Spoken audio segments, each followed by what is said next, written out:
पूरी जानकारी दी कि इमाम साहब 1 बजे से 1:30 बजे तक नमाज पढ़वाने के बाद चले जाते हैं भोजन के लिए।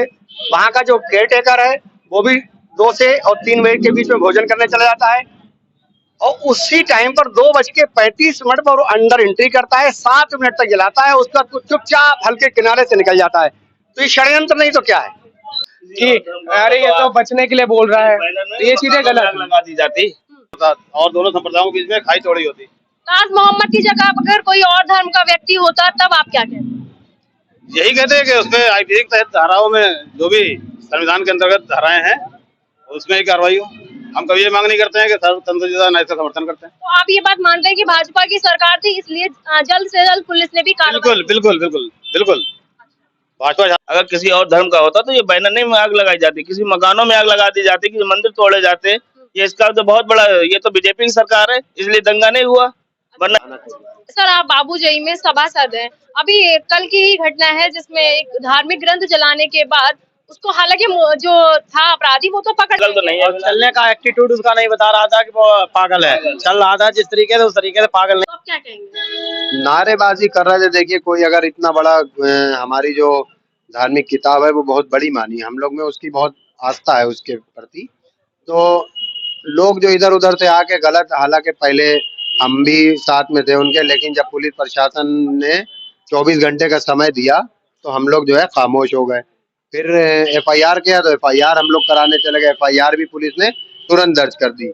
लेकिन जब हम लोग उधर गए तो इधर दूसरे मोहल्लों से आसपास के यहाँ बहुत ज्यादा लोग इकट्ठा हो गए, जिसमें उनको संभालना बहुत मुश्किल भी हो रहा था। पुलिस प्रशासन, हमारे कोतवाल साहब भी आ गए थे, लेकिन हम लोग आगे बढ़ के, इससे पहले पुलिस को आदमी दूसरे नजरिए से देखता है, इसलिए जो मोहल्ले के ही लोग थे वो आगे बढ़े, मैं खुद भी बढ़ा, तो लोग शांत हो गए। लेकिन वो बीच बीच में कुछ ऐसा कोई आ जाता था जो माहौल को खराब कर देता था, लेकिन फिर भी बहुत सोच समझ के सबने बहुत समझदारी से काम लिया। मोहम्मद है या फिर कोई रोहित वगैरह जो भी हुए एग्जाम्पल, कार्रवाई तो सभी पे होना चाहिए, लेकिन बात यहाँ पर आती है वो माइंड उसका जो है डिस्टर्ब है। उन्हीं ने पुलिस लाइन में दिखाए, उनके भाई ने कागज आगज दिखाए लाके, सन 2018 से उनके इलाज चल रहा है, आगरे में भर्ती भी हुए, तो नजरिया लोगों का बदल गया। लेकिन अगर हाँ वो सही होते तो चाहे वो मुस्लिम हो या हिंदू, उन पर कार्रवाई होना चाहिए थी। अब इनका ये ऐसे लोग, इनको भी खुला नहीं छोड़ना चाहिए ताकि कहीं और जाके उसको फिर ऐसा कोई काम करें। आज मस्जिद में करा, कल मंदिर में कर दें, माहौल खराब हो, इसलिए जो है उनको पागल खाने ही भेज देना चाहिए। इससे तो खैर काफी दूर पड़ते हैं, इसलिए हम लोग जानते भी नहीं थे पहले, ऐसी बातें सुनी है वो इस टाइप के काम करते हैं, लोगों को मारने भी लगते हैं। तो ऐसे लोगों को खुला नहीं, उनके लिए पागल खाना है बना हुआ, उनको पागल खाने ही हम ना कर पाए। क्या लगता है भैया, क्या आग में घी डालने का भी काम किया गया है इस मामले में? नहीं, ऐसा तो नहीं है, लेकिन बहुत प्रशासन ने हमारे संभाला है इस चीज को। और यहाँ हमेशा इस तरीके की वारदात कभी भी होती है तो हिंदू मुसलमान दोनों मिलके यहाँ की वारदात को संभालते हैं। और जैसा कि मुस्लिम समाज के लोगों में आपको देखने को मिला, ये बात कही गई है, तो आपने कल देखा होगा कुछ लोग बाइक पे बैठ के कार में जय श्री राम के नारे लगा रहे थे। तो ऐसा हर समुदाय में होता है और अपनी राजनीति के लिए आ जाता है आदमी मैदान में। लेकिन अफसोस की बात यह है कि वो पागल निकला और मैन डिस्टर्ब है, उसकी बहन का भी अपने सामान उसने जलाया है, सुनने में आया है। तो सजा तो उसको भी मिलना चाहिए क्योंकि वो पागल है। कल को अगर वो छूट जाए और यही वारदात अगर मंदिर में कर देता तो बिल्कुल कैद रखना चाहिए ना, क्योंकि वो मंदिर और मस्जिद को कुछ अहमियत नहीं देगा। जो अपने मुस्लिम किताब को नहीं दे रहा अहमियत, तो मंदिर में भी नहीं देगा। इसलिए ये जो घटना हुई है इसमें राजनीतिक षड्यंत्र दिख रहा है, सभी को लग रहा है।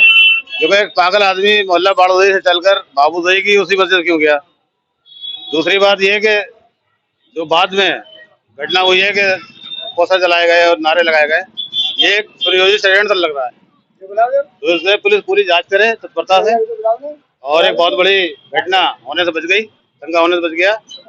वो सिर्फ इसलिए कि भाजपा का सख्त शासन है, मशीनरी चुस्त है, दुरुस्त है, निष्पक्ष कार्रवाई हो रही है, इसलिए बच गया। वरना कोई और सरकार होती तो दंगा भी हो जाता और जाने वाली नुकसान बहुत होता और दोनों संप्रदायों के बीच में खाई चौड़ी होती। ताज मोहम्मद की जगह अगर कोई और धर्म का व्यक्ति होता तब आप क्या कहते? यही कहते हैं कि उसमें आईपीसी के तहत धाराओं में जो भी संविधान के अंतर्गत धाराएं हैं उसमें ही कार्रवाई हो। हम कभी ये मांग नहीं करते हैं कि सर्वतंत्र न्याय का समर्थन करते हैं। तो आप ये बात मानते हैं कि भाजपा की सरकार थी इसलिए जल्द से जल्द पुलिस ने भी कार्रवाई बिल्कुल बिल्कुल बिल्कुल बिल्कुल, भाजपा शासन ना होता, कोई और सरकार होती तो हर हाल में दंगा होता, क्योंकि निष्पक्ष शासन है और भाजपा का स्वराज चल रहा है और इसीलिए पुलिस भी बिल्कुल सक्रिय है और निष्पक्ष है। क्या कहेंगे भैया कि इस तरीके से अगर दंगे हो जाते हैं तो मामला तो संभालने की कोशिश की जाती है, लेकिन अगर कोई अलग से राजनीति रोटी अपनी सेकने की कोशिश करता है तो कहाँ तक सही है? इस टाइम तो वैसे भी इलेक्शन का दौर चल रहा है, तो इस टाइम तो वैसे भी ये हम जानते हैं मोहल्ला बाबूजई क्षेत्र के अंदर हिंदू और मुस्लिम का अच्छा उठक बैठक है। इसमें ये है जो बाहर के लोग आकर उसमें कहते हैं ना घी डालने का काम करते हैं, वो किया गया केवल इसमें बस। और बाकी रही जो सजा वाली बात, अगर जो चाहे हिंदू है और चाहे मुस्लिम है, जो सजा भारत के संविधान के हिसाब से है वो ही मिलनी चाहिए उसको। हाँ, गलत तो हुआ है ना कि किसी की धार्मिक आस्था को ठेस बिल्कुल बिल्कुल बिल्कुल तो होनी चाहिए, सजा मिलनी चाहिए। बिल्कुल। और तो इस तरीके से लोग बैनर जला रहे थे, नारेबाजी कर रहे थे, उनको भी सजा मिलनी बिल्कुल उनको भी चिन्हित करके उनके भी खिलाफ कार्रवाई जो। चाहिए। मैडम पहली बात तो ये कि मेरा बच्चा इधर दाखिल है, अच्छा, पोजीशन उसकी बहुत खराब है, तो मैं तो कल इधर आया तो सुना था कि पुलिस देखी, पीएससी देखी, तो मैंने पूछा कि क्या बात है, तो लोगों ने बताया। पहले तो कुछ लोगों ने कहा था गीता जला दी। आज सवेरे हमारे साथ ही एडमिट था एक मरीज, उनके तिमीदारों ने बताया कि नहीं कुरान जलाई गई। अब मेरे को अभी क्लियर जय नहीं पता क्या हुआ, लेकिन अगर धर्म की निरादर किया गया, जहाँ कोई भी धर्म हो, तो मैं इसको गलत मानता हूं। कि क्या लगता है आपको इस तरीके से, क्योंकि आप भी यहीं के आसपास के रहने वाले हैं, इस तरीके से किसी की धार्मिक चीजों के साथ छेड़छाड़ करना, फिर वो किसी भी धर्म का हो, गलत है? बहुत ही निंदनीय अपराध किया है उसने और कोई अपराध क्षमा योग्य नहीं होता। अगर अपराध को अपराध में देखा जाए तो भारतीय दंड संहिता के अनुसार जो भी दंड है उसको मिलना चाहिए। अब उसमें तमाम बातें ये आ रही है कि वो पागल है, वो सिरफिरा है, झूठ है, वो तो कहने की बात नहीं है, ये सब तो झूठ है। अच्छा, वो मानसिक रोगी है, ये गलत है? ये गलत है, ये इसकी सरकारी जांच होनी चाहिए इसकी। कोई बंदा निकलता तो आप लोग ये सब नहीं कहते ना कि वो मानसिक रोगी है, तब तो ये बोला जाता है कि वो झूठ बोल रहा है, बचने के लिए बोल रहा है। ये सब चीजें गलत हैं और ये अगर ऐसा कुछ भी होता है तो आप कानून है उस पे पास जाइए, लेकिन ये सब दंगा करना और ये सब भड़काना, आग लगाना, ये सब चीजें बहुत गलत है। इन सब चीजों पे हम तो कहते हैं ये सरकार से मांग है अच्छे से पता लग जाता कैसा था व्यक्ति, पता लग जाता कि पागल था, तब ये काम करते, पकड़ा नहीं गया, कुछ नहीं हुआ, बैनर मतलब सरकार से यही चलने ढंगने से पता चल जाता है कि वो पागल है। तो इसको देखने एक हम सुन रहे इनकी वीडियो निकल के आई है सीसीटीवी में भी और अलग से भी जो वीडियो आई है उसमें सब पता चल रहा है कि नॉर्मल बंदा है, वो चल रहा है। पागल बंदा अलग से पता चल जाता है कि वो पागल है, हरकतें पागल वाली होती है ना, ऐसा नहीं होता है कि वो ये काम करेगा, मेन यही करेगा क्या, और भी तो कितने सीधे कर सकता है किसी का सर। अगर किसी और धर्म का होता तो ये बैनर नहीं में आग लगाई जाती, किसी मकानों में आग लगा दी जाती, किसी मंदिर तोड़े जाते।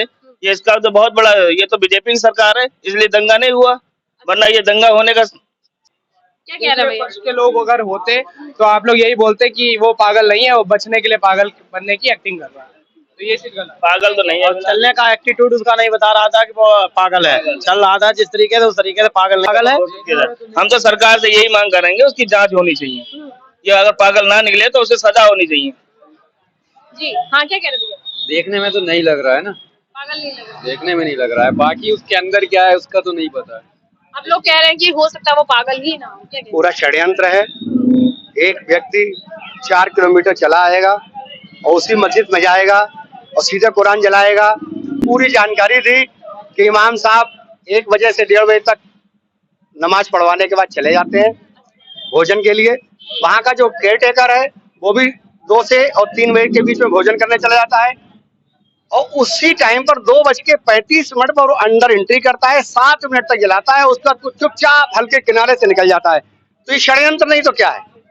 उसके बाद में षड्यंत्र का एक दूसरा मतलब ये षड्यंत्र ये हुआ कि वहां रखी किताब को जला दिया, जिसे मुस्लिम समाज के लोग कुरान कहते हैं। और अन्य लोगों का क्या हुआ कहना कि शाम को 5 बजे के बाद में भीड़ इकट्ठी करना और विभिन्न प्रकार के नारे लगाना और ऐसे नारे लगाना जिनकी जितनी भी घोर निंदा की जाए, घोर भर्त्सना की जाए, वो की गई।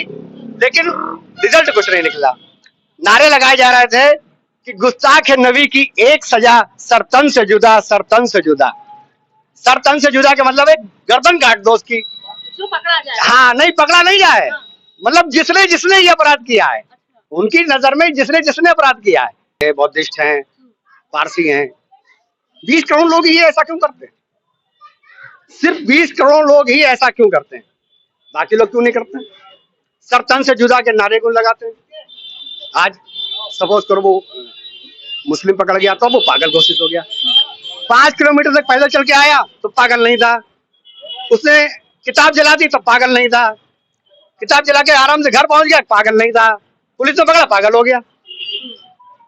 अगर किसी अन्य मैथोलॉजी का अगर वो व्यक्ति होता और भाजपा की सरकार ना होती तो पूरा शहर में जो आज आप ये सब वाइट ले रहे हैं, ये जगह जो घूम रहे, ये सब जल रहा होता, आग से जल रहा होता, गोलियां चल रही होती, कर्फ्यू लग गया होता, ये सब कारण होते। लेकिन भाजपा का शासनकाल है, कानून का राज चल रहा है, इसलिए सब शांति से है, अच्छा है, व्यवस्थापूर्ण चल रहा है। बहुत बहुत धन्यवाद सर। जी बताएंगे कुछ? हम तो भाई दूर रहते हैं। तो आपको इतना तो पता होगा अगर कोई धार्मिक ग्रंथ जलाया जाता है और जब अपराधी पकड़ा जाता है तो उसको क्या सजा मिलनी चाहिए? सजा क्या भैया, जो पुलिस सजा दे रही है हम लोग क्या कर सकते हैं उसमें, है नहीं। हमें तो दूर रहते हैं। पकड़े जाने वाले का नाम आपको पता है? नहीं, हमें नहीं पता। पकड़े जाने वाले का नाम ताज मोहम्मद है। अब आप बताइए उसको क्या सजा? हमें पता ही उसका नाम क्या, हम तो दूर रहते ना। आपको ये भी नहीं पता कि क्या हुआ था? चला जा आग भैया लगी उसमें कुरान शरीफ में, ये बता रहे थे। क्या बताएंगे भैया, क्या सजा मिलनी चाहिए उसको? कोई भी हो, चाहे मुसलमान हो चाहे कोई भी हो, इस जगह पे उसे सजा कड़ी से कड़ी सजा दी जाए, चाहे कोई भी हो, कोई भी धर्म ऐसा करा क्यों? अच्छा, वो लोग ये भी कह रहे हैं कि वो पागल नहीं है, जबकि उसको पागल है तो पागल खाने भेजा है।